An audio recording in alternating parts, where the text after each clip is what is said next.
Welcome to The Explainer. Today, we're going to tackle a really tough question. How did one of the world's most advanced nations descend into utter madness? And how did the despair of ordinary people just like you and me, open the door to an unimaginable evil? I want you to just sit with these words for a second. Now, the Allies will do to us what we did to the crippled and Jews. These are the chilling words a father spoke to his 11-year-old son, Helmuth, in the spring of 1945. The very next day, that father, a prominent doctor and a Nazi, killed himself. You know, this single, tragic moment makes us ask a huge question. What on earth could lead to this level of fear and despair? And the story gets even sadder. Young Helmuth was so traumatized that for the next 9 years, he refused to eat a single meal at home. He was terrified his own mother might poison him. His father's secret, you see, was that he wasn't just a supporter of the Nazi regime. He was an active part of its machinery of crime. His fear wasn't just about losing a war. It was about facing justice for what he and his country had done. So, to really get a grip on that father's fear, we've got to rewind. We need to go all the way back to the end of the First World War. Because it's right here, in the ashes of defeat and national humiliation, that the seeds of Nazism were planted. Okay, so what happens? Germany gets hit with the Treaty of Versailles, the peace treaty. But for many Germans, this wasn't a peace treaty. It was a national humiliation.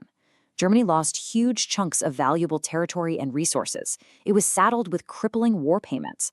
And maybe the most painful part, it was forced to accept all the blame for the war. This war guilt clause created this deep, simmering resentment, and it just completely crippled the new democratic government, the Weimar Republic, right from the start. And if that national shame wasn't bad enough, what came next was an economic catastrophe on a scale that's hard to even imagine. To try and pay its debts, the government just started printing money like there was no tomorrow. This led to a crisis we now call hyperinflation. Just look at this number. It's insane.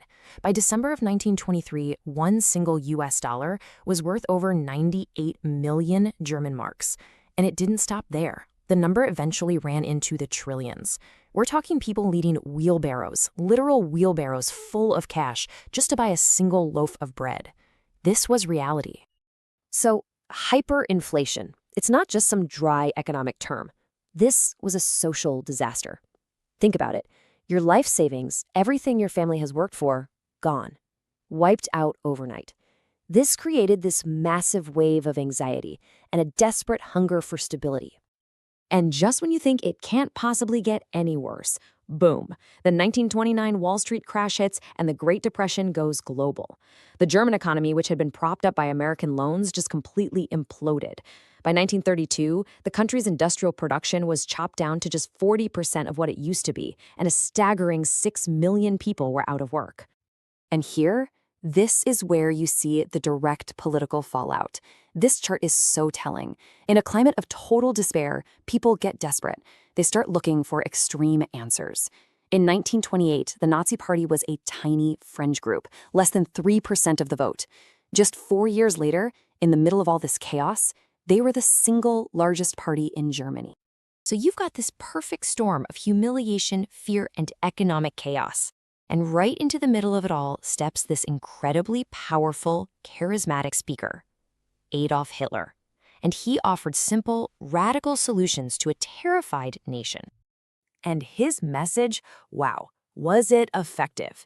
He promised to restore Germany's strength and dignity. He'd tear up that hated Versailles Treaty. He'd put everyone back to work. He used this masterful propaganda, these huge rallies and powerful symbols like the swastika, and he basically projected himself as a messiah, a savior, who could pull the people out of their suffering. So, on January 30th, 1933, the old guard, the political establishment, they make a catastrophic miscalculation. They think they can control him, so they make him chancellor. Big mistake. The guy moved with terrifying speed. A month later, there's a mysterious fire in the Parliament building, and he uses it as the perfect excuse to suspend all basic civil rights. Freedom of speech, press, assembly, all gone. And by March, the Enabling Act basically makes him a dictator. In less than 2 months, German democracy was completely dead. So, with democracy completely dismantled, the Nazis could finally start building their new state. And it was all based on this terrifying ideology, a worldview that absolutely needed to have enemies. At the absolute heart of Nazism was this twisted, pseudo-scientific idea of racial purity. They saw all of history as a struggle between races. At the top, you had the so-called Aryan race, their ideal of pure Nordic Germans. And at the very bottom, they placed Jewish people, demonizing them as an anti-race, an existential threat. This racist worldview became their justification to persecute anyone and everyone they considered undesirable. And they didn't just talk about this stuff. They put it into action with a chilling step-by-step efficiency. First came exclusion, stripping Jews of their rights, their citizenship, their property. Then came ghettoization, forcing them from their homes into these overcrowded, sealed-off areas to basically starve to death. And finally, annihilation, the industrial-scale murder they called the final solution. And that process, that cold, bureaucratic plan, resulted in the Holocaust. The state-sponsored systematic murder of 6 million Jewish men, women, and children. And the horror didn't stop there. The Nazis also murdered millions of others, including Roma, Poles, political opponents, and people with disabilities.